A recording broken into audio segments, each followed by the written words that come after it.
Today on the I Like Sweater Says podcast, I will be discussing my new lighting setup, if I hate producing videos, how I process my podcast, and other stuff too, so go ahead and stick around. Let's start with a very quick news brief. That's my late-breaking news thing. I don't know what that's emulating. YouTube is shutting down stories on the 26th of June, 2023. Oh my God, this is terrible. They're shutting down stories. I am sure 99.99% of you are in the same boat as me. YouTube had stories? Oh yeah, I think I remember that from a few years back. Yep. I don't think the overwhelming majority of viewers remember, look at, or care about stories. Just like I don't think the overwhelming majority of content creators remember, use, or care about stories. And that is likely why they are shutting them down on the 26th of June. They will go bye-bye. Now you will just have shorts, and YouTube will say, hey, if you care about subscribers, if you care about growth, use shorts. And then maybe they'll discontinue shorts in 3 or 4 years. We'll see. That's it for the news. Like I said, very quick news brief. Now let's talk about what I have been testing, and surprise, surprise, you have not been listening to it. You have been looking to it. New lights. I finally got around to setting up my new-ish lighting setup. I bought them in 2020, 2021. I don't remember, but I never set them up. Prior to these lights, I was using some foldable Neewer LED panels, which cost between $80 and $150. They were fine. They worked. I liked them because they were so thin, they were so portable, and they were a lot better than the lights I was using before, because the lights I was using before were 4 inches by 6 inches, and it created hot spots. The Neewer LED panels are about 12 by 12, maybe 14 by 14, so it created a much broader distribution of light and created fewer hot spots compared to the very small battery-powered Neewer lights I was using at the very start of the channel. Now I am using Elgato keylights and keylight airs, and I love them because you have a lot of control over the color temperature, something you didn't have with the Neewer LED panels, and you also have a lot more control over brightness. The Neewer LED panels had excruciatingly bright, and then 5 or 6 levels below that, but still quite bright, and it kind of hurt your eyes. With the Elgato keylights, you have a lot more control over the color temperature. We can go from 7,000 Kelvin to 2,900 Kelvin, so a lot of room in there. And the brightness is amazing with the level of granularity, because I can go to 100%, I can go down to 3%. And I really enjoy having them set at 3% when I am not filming, but when I am filming, I have my main light set at 80%, my fill light set at 35%, and my hair light set at 100%. Really enjoying this control, and I like being able to control them with my Stream Deck. I created multi-action buttons, so when I'm done filming, I can just hit done, and now all my lights turn off. When I come in, I don't need to fiddle about with a bunch of radio-controlled controls for my lights which don't function. I can just hit the film button. All my lights turn on. And I can control the color temperature on my computer. I could set up buttons on my Stream Deck. It is just a lot more convenient for me, and I am thrilled with them. Full disclosure, this is not a paid sponsorship. None of this was sent to me by Elgato. This is stuff that I bought because it's a good product. I have purchased way too much Elgato stuff because they have solved problems for me. The first thing that sold me on Elgato was this, their Master Mount Large. When I had lights and cameras behind my screen before, The only way to mount those to my desk was with a Neewer boom arm, a microphone boom arm with a little adapter that had 1/4-inch threading that I can mount the lights and or the camera to. That's what I did. Then Elgato released these things, which are just sticks that mount to the side of your desk, and it has 1/4-inch threading at the top of them. I don't know why nobody had produced these before, but it solved a problem, and now I have 5 of them. Elgato has gotten so much of my money. So that is what I have been testing, and I'm enjoying it. I did encounter one issue, though. I set up all the lights yesterday or 2 days ago. This morning, when I came in to start preparing, I went to turn on the lights, and they were not recognized. So I did a bit of digging, I did a bit of research, and they were saying, oh, you need to reset all the lights, you need to do this and that. And I just said, I don't feel like doing that, so I shut off the Wi-Fi on my computer, turned it back on. Lo and behold, it all functioned again. And I do not have that issue now. They are recognized, they are functioning. Okay, that is it for what I have been testing. Let us jump to what you had to say. I want to issue some clarification from last week's episode. On last week's episode, I discussed how I frequently, almost every single time I record, begrudgingly get off of my couch and sit down and say, ugh, I don't want to record. Darren O'Neill from the Planet Rage podcast was busting my balls about that.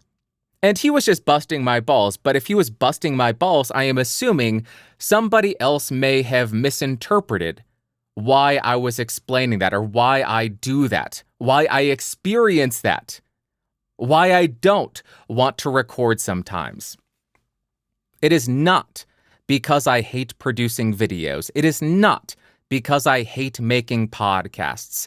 It is because I work a full-time job. I work 40 hours a week, and it is a very mentally draining show. Very mentally draining show. My job is a show.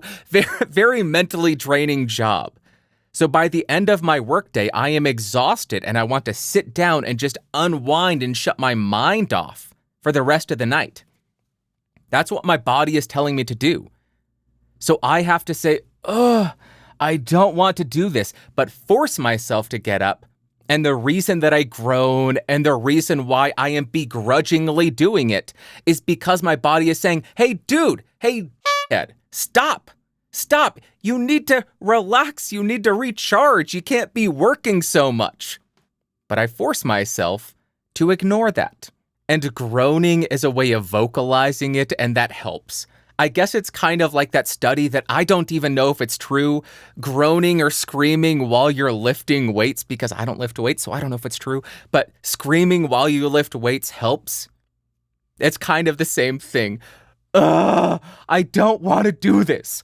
Helps me overcome the burden, overcome the difficulty of lifting my fat butt off of the couch to come in here and do work when my body is screaming.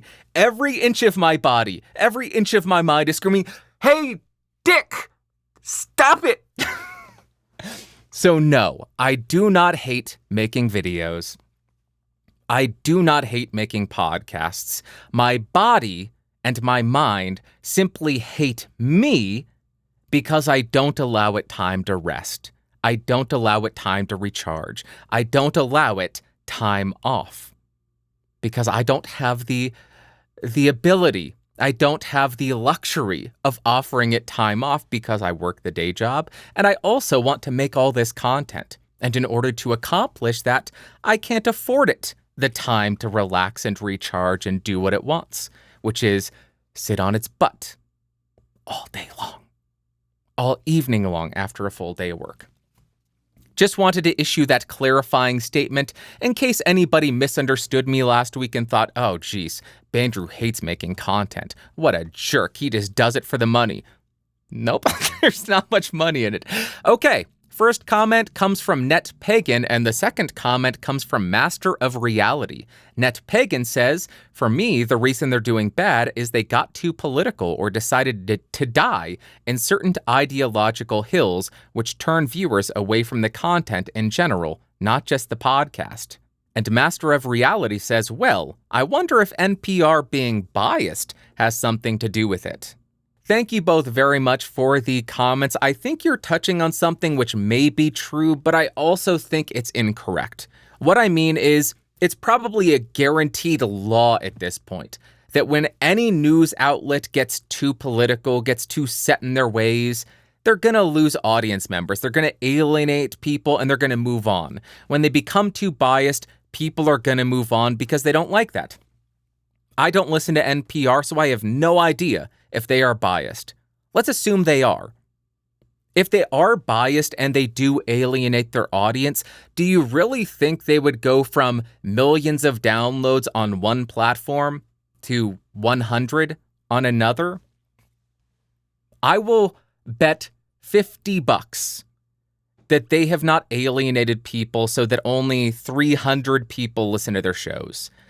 That's why I was offering advice on why their podcasts are failing on the platform, because I don't think it is that they have alienated their audience. They still likely have those massive downloads through standard podcasting platforms, the distribution of RSS.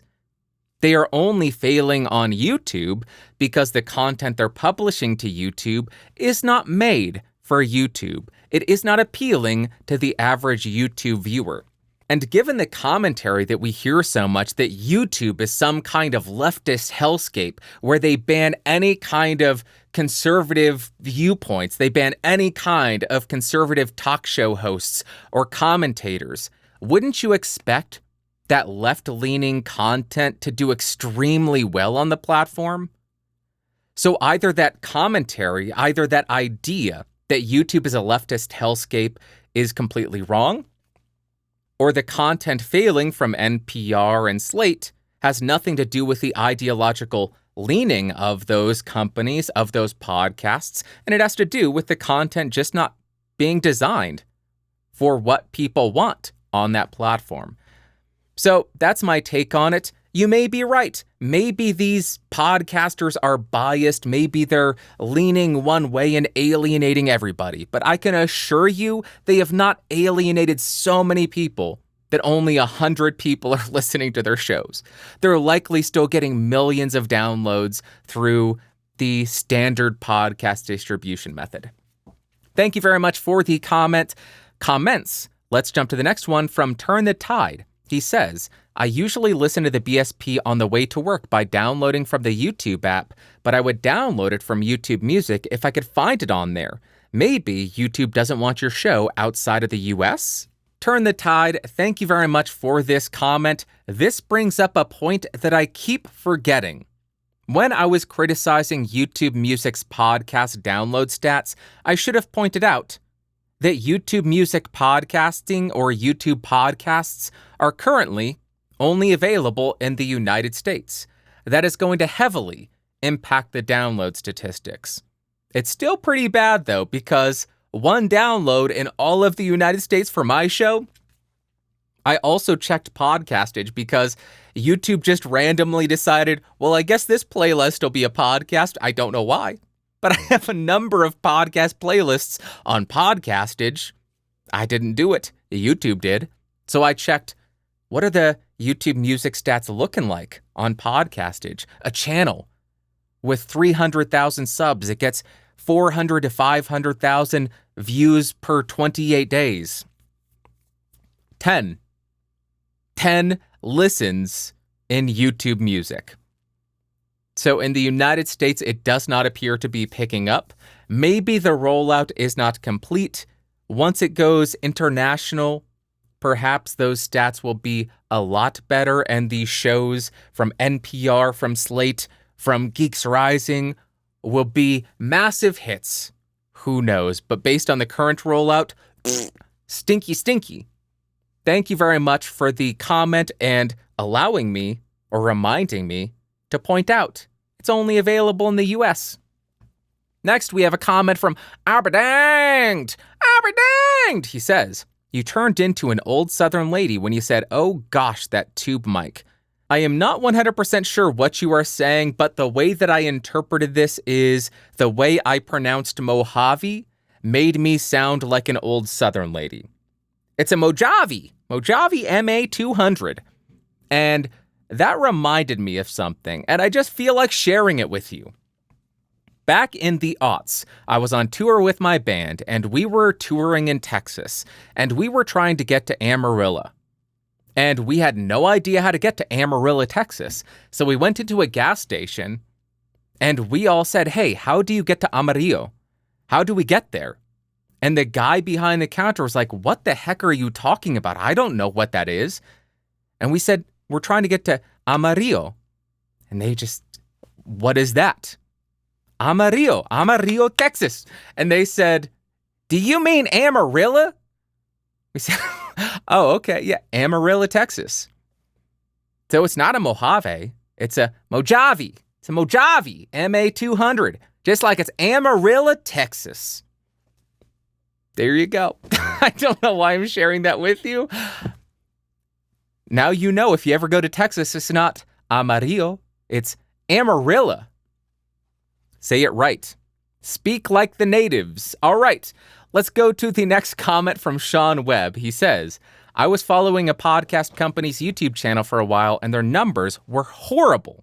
This company called it the podcast about broadcast. It was experienced radio broadcasters who had moved to podcasting and were professing expertise in the area. It surprised me that their views, duration watched, and engagement was absolutely horrible. I asked them about it because often I was one of only 2 people watching on their live streams, and they said their numbers were way better on their other platforms. Basically, RSS streams, their website, iTunes, and the various hosting sites, but YouTube is a dud for them. Sean, thank you very much for the comment. This seems to be a pretty common thing. There are plenty of incredibly successful shows in the audio realm that have huge numbers, whether it be through RSS downloads, Spotify, SoundCloud, or their own website, but when they try to move that audience to a different platform, that fails. Because why would their audience care to go to a different platform if they're already getting all of the content that they want? I have a very similar issue, even on platform. I have tried to move people over from Podcastage to the Bandrew Says podcast, and they just don't care. Calls to action are incredibly difficult because you can't just say, hey, support me over here, go download this other thing that I'm doing, go over here and do this thing that I need you to do because it benefits me. You can't just do that. You can't just have calls to action for the sake of having calls to action.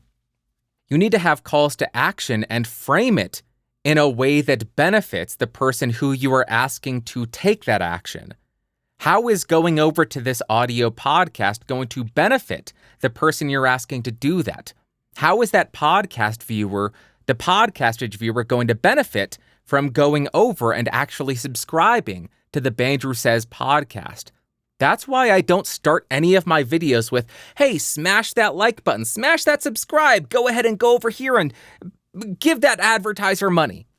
Because why would anybody do that for me when I have offered them nothing in return? And why would anybody care how that benefits me? If you hit that like button, it's going to help me so much. They don't care. Go over and subscribe to the RSS feed. Why? What are they getting out of it? Hey, you're listening to the audio. Go over to the YouTube version. Why? Why? What do they get out of it? If they want the video version, great. You've given them the option, but that call to action, that transference of audience from one platform to another, good gravy. It is difficult. Getting people to act on any call to action, in my experience, is incredibly difficult. Maybe I am just not that likable. Maybe I am just bad at this and people don't care about me and what I do. I am basing this off my experience, but the way I interpret it, you need to frame your call to action. And why would the audience want to? What is the benefit they are receiving from taking part in that call to action? And that is being generous in this interpretation of what you're saying, because maybe they are not tailoring the content that they were making to YouTube. to the YouTube audience, to the YouTube algorithm. I am just assuming their calls to action were subpar, just like mine are.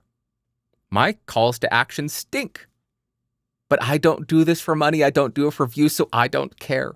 I am not trying to prove a darn thing, so I don't care if people do it. So maybe their calls to action stink. Maybe the content was not appealing to the people on the platform. Maybe the audience that existed in the audio realm was getting everything that they wanted. Or here is the real mind bender. Maybe they were lying about their stats that were all private. All of their private stats, maybe they were lying about them. I have questioned that before. When I was helping somebody out, they said, how do I get 50 or 100,000 downloads on the audio, but 50 on the YouTube video? I explained how they can improve the YouTube version of the video, but I questioned, are you really getting 50,000 downloads? I didn't say this to them. And if they see this, I mean, no disrespect, but I questioned, if you're getting 50,000 downloads, if you're getting 100,000 downloads, why aren't you getting more on the YouTube? Are you not doing a call to action to go over? Are you not letting your audio people know that that's an option? You'd expect a bit more if you have 50,000 downloads. Pretty wild. So maybe these radio people were lying to you about their behind-the-scenes stats. Or if you had access to the analytics, I would love to know. Were they really getting 50, 100, 500,000 downloads in the audio realm and then only getting 2 views in the live stream? Let me know. Sean, thank you very much. Let us now jump to my favorite part of the show, the Ask Bandrew segment.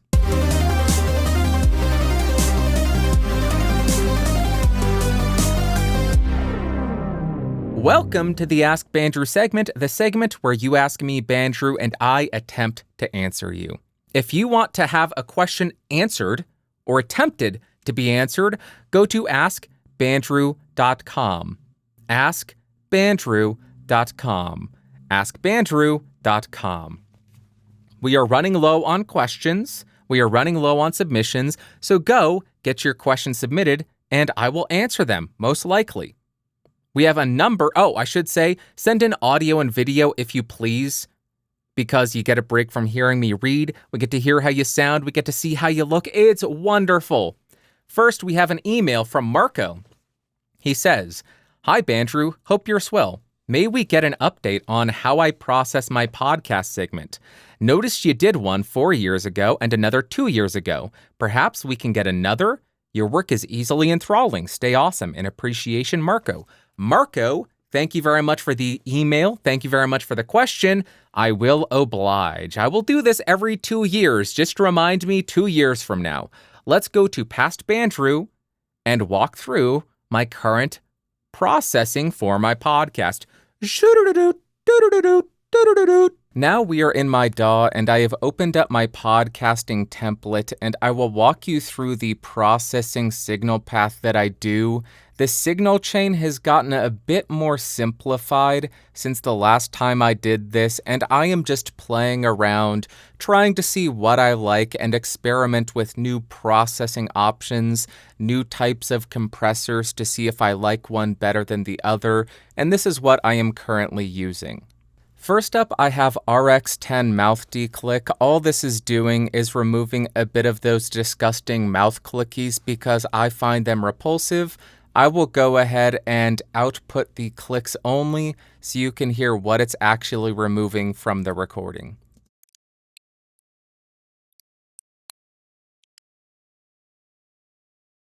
As you could hear, there wasn't much going on. It is not the most noticeable thing, but to my ears, it just makes it a bit more pleasant and a bit less repulsive to listen to the recording. Next up, I have FabFilter Pro Q3, and I am sure people will be furious with me for having such a nice EQ plugin that I do nothing with.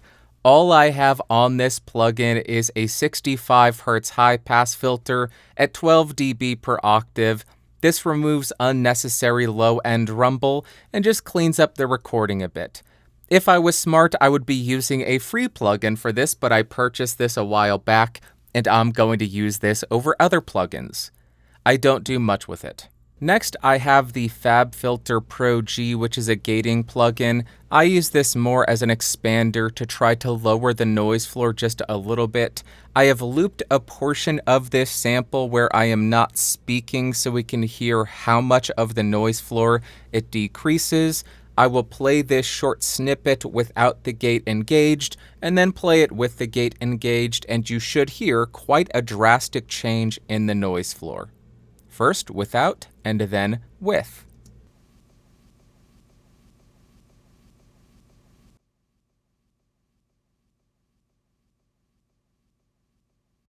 So you should have heard that noise floor decrease quite significantly. Let me go ahead and expand this loop so that it includes some speaking so you can hear that it shouldn't be cutting off any of my voice. It shouldn't have that really obnoxious gating artifacting that you hear where words are cut off. First without, and then again with. That is all that you are getting. That is all that you are getting. So it does have a touch. You can hear when the gate does open and close, but it is quite subtle compared to a lot of other gates that I've heard. And this is on every single podcast. Next is likely the biggest change for me. For years, I have used the LA2A compressor. I am now testing out and trying the 1176 compressor. I am using a preset and I just fine-tune the input and output to try to get the sound that I want, to try to get the level of compression that I want. This only has a ratio of 2. I'll play the sample without and then with the compressor so you can hear how much compression it's adding. If you're watching the video, you can look at the VU meter and see how much gain reduction we're getting. All right, this is a quick test. This is the Mojave MA200 recording directly into Logic Pro, and that is the sample that you are getting. That is all that you are getting. In case you weren't watching the video, I'm getting around 3 to 5 dB of gain reduction, so that's probably a bit more aggressive than I would have historically used, but I'm just playing around, testing the limits of this compressor. Where does it get too aggressive? Where does it become too noticeable? Where is the real sweet spot for this show? So that's what I am currently using. And the last plugin on the chain is FabFilter Pro DS. Nothing has changed here, really. I am still just using this to remove the sibilance. Sometimes I engage it, sometimes I don't, because I don't want to become too acclimated to having DS to audio all of the time, because otherwise everything is going to sound sibilant to me. Again, I'll play the sample without the plugin and then with the plugin engaged so you can hear what it's doing to the audio. All right, this is a quick test. This is the Mojave MA200 recording directly into Logic Pro, and that is the sample that you are getting. That is all that you are getting. All right, this is a quick test. This is the Mojave.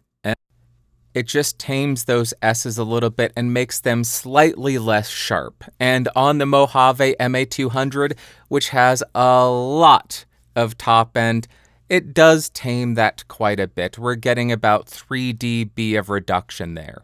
And the final plugin that I have is on my stereo output. This is the SSL G bus compressor. Is this necessary? No.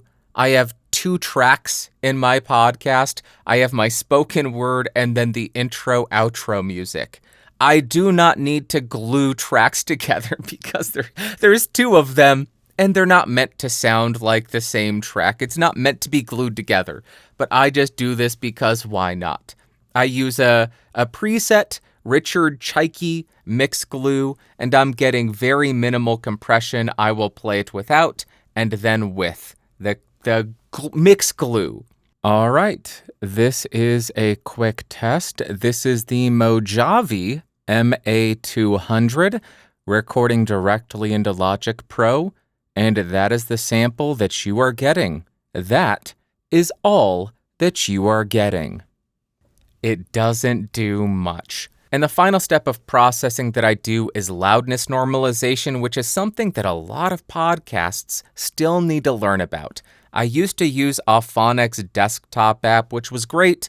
It's not supported on Apple Silicon, and now I use Mac Studio, which has Apple Silicon. So I had to find another solution. I'm using Isotope RX. They have a plugin called Loudness Control, and I just use their preset podcast delivery, true peak of -1 dB, integrated LUFS of -16, and a tolerance of 0.5 LU, and I render it, and it gives me a final product of around -16 LUFS, which is perfect for the stereo podcast that I publish. I will now play the unprocessed and then the processed audio so you can hear the difference. All right, this is a quick test. This is the Mojave MA200, recording directly into Logic Pro, and that is the sample that you are getting. That is all that you are getting. Yum, water is good. Welcome back to current Bandrew for me, past Bandrew for you, but closer to your present than the past Bandrew that you just listened to. We have a video submission from Doman, or Daily Tech News. Let's go ahead and go to that video submission. Take it away, Doman. Hello, Bandrew and the listeners of the Bippity Boppity Boop Bop Bop Sass podcast. My name is Doman, also known as the occasional commenter on Bandrew's videos by the name of Daily Tech News. So today I just wanted to share my thoughts about paid reviews, which is something that I know you've talked about a lot in the past, Bandrew, so that's exactly why I want to bring it up again. So the big negative is that you would be called a shill by a minority of your audience. That having companies pay for your reviews would make your videos a little bit worse. However, you are already paying a lot for simply not doing paid reviews. Because if you were bringing in more money with Broadccasters, perhaps you could more easily justify a editor, which would free up your time a whole lot and perhaps even make us get a bonus Broadccasters videos every 2 weeks or something like that. Or you could perhaps finally buy a home or a studio, which would enable you to have even more space and to even further optimize your video making process. So my personal opinion would be for you to just focus your energy towards finding a way to most efficiently communicate to your viewers that you are doing a paid review. For instance, during your proximity or the spoken word test, you could just say,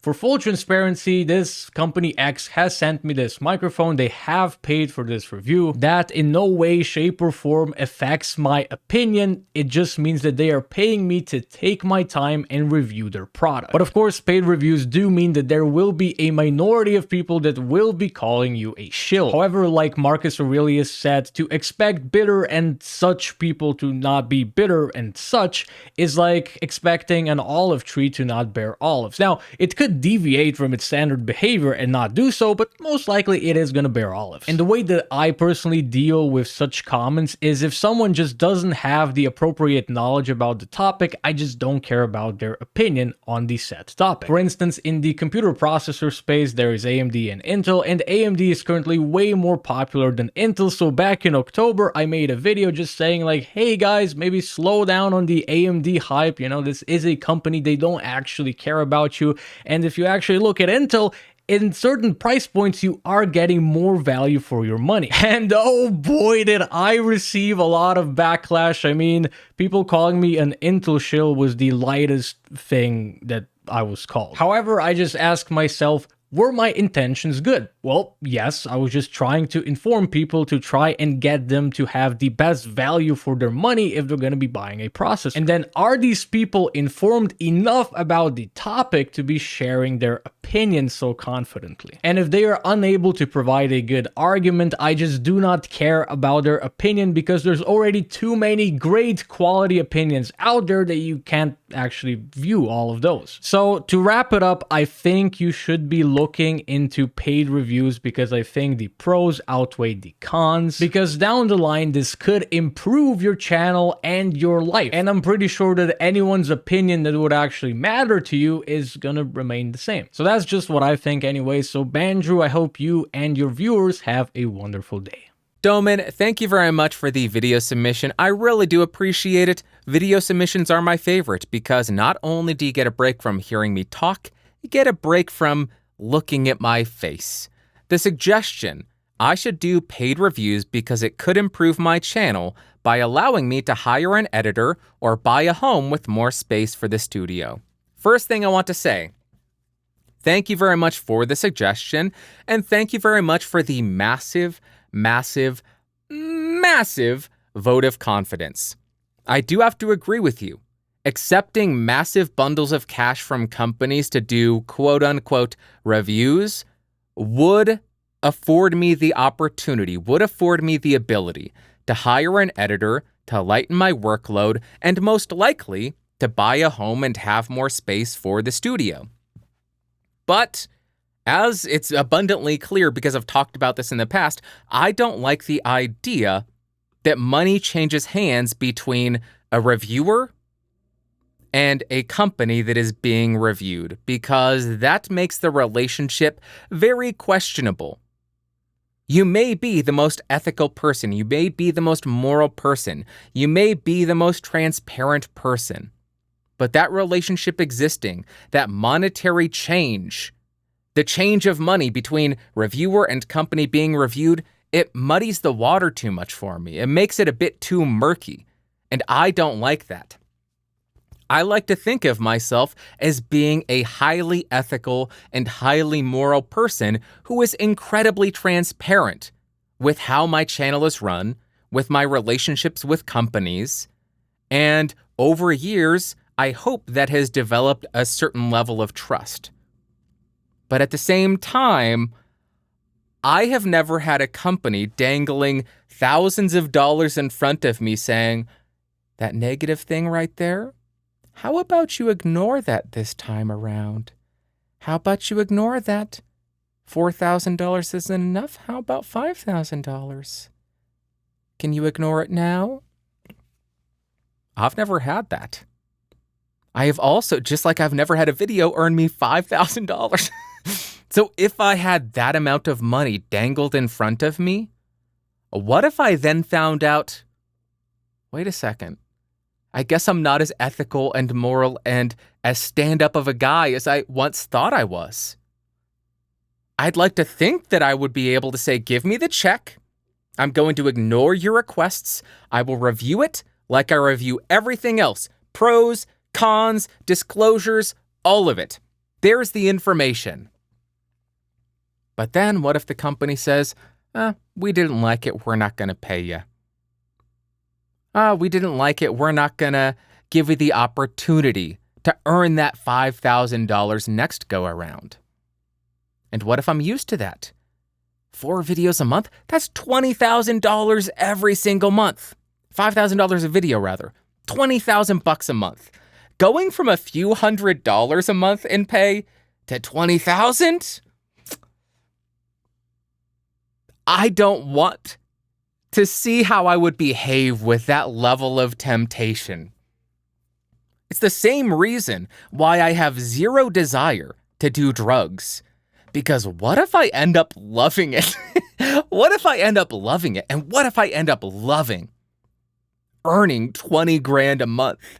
What if I become acclimated to it and I just need more and more and more, and then my morals become more blurred and unclear, and my ethics become a little bit shadier? Because no, $20,000 isn't enough now. Now I need 25. Now I need 30. I need to push more products. Now I need to start advertising Raid Shadow Legends and VPN companies. I don't care how it negatively impacts anybody. I just need money. I'd like to think that I would be able to hold up to the temptation, to hold up against the blurring of the lines of ethics and morals, and stand firm, stay strong. But I don't know if I'd be able to. $20,000 is a lot of money. And a dedicated video probably on my channel would go for about $5,000 a pop. So it's not about saying reviewers can't do it. I don't give a heck what any other content creators do. I would say once you receive payment from a company, it is no longer a review. It is some form of an advertisement. But that's beside the point. This is about me being honest with myself and the potential impact that amount of money would have on me.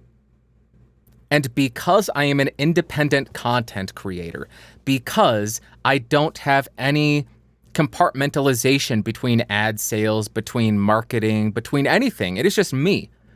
I get all the emails from the companies. I interact with these companies. Because of that, I need to go above and beyond to ensure my ethics, my morals, my impartiality, if that's a word, my trustworthiness is all intact. And it is better than the companies that do have compartmentalization. I have to go above and beyond to maintain that level of trust. As it stands, I can't even afford to hire a shorts editor.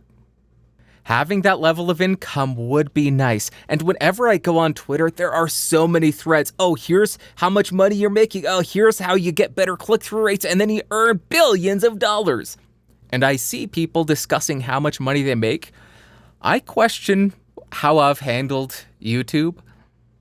I question why I try to be ethical in a system that is very unethical. There's a lot of unethical behavior. Especially when I look at my bank account, I question, why the heck do I have to be ethical? This stinks. I want money. But here we are. And I am fine with that because I did not set out to make a boatload of money from the channel.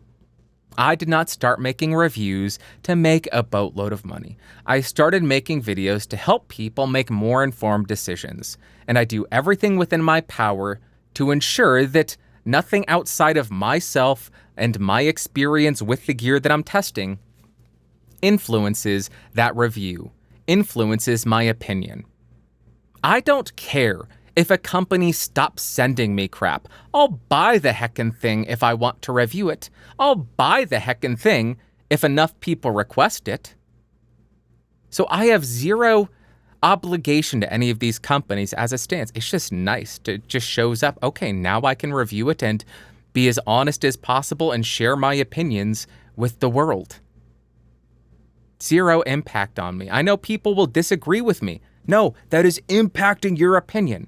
And that is why I disclose it, because I don't just want people to be able to make an informed decision, an informed purchasing decision based on what I share. I want people to be able to make an informed decision on whether or not they trust me. That's why I am so transparent with everything that I do. I feel as though I'm rambling at this point. I don't want to find out that I am not ethical by having $20,000 dangled in front of my face and saying, I'll take the money. Just tell me what to say. I don't want to find out. Just like I'm not going to find out if I love drugs. That's why I won't do drugs. Don't want to find out. Thank you. I think we all learned something very important about me. Today. That is it for this show this week. I love you all so much. Thank you for coming by. I hope you have an amazing Sunday, Monday, Tuesday, Wednesday, Thursday, Friday, Saturday. Next Sunday, I will talk at you. If you are in the States, I hope you have an amazing Memorial Day. Remember all of the veterans who came before us and have afforded us this amazing life, this amazing country that we have here.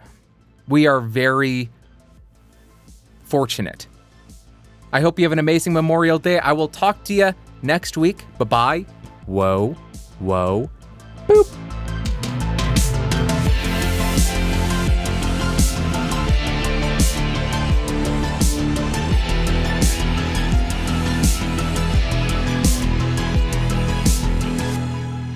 This has been a Geeks Rising production.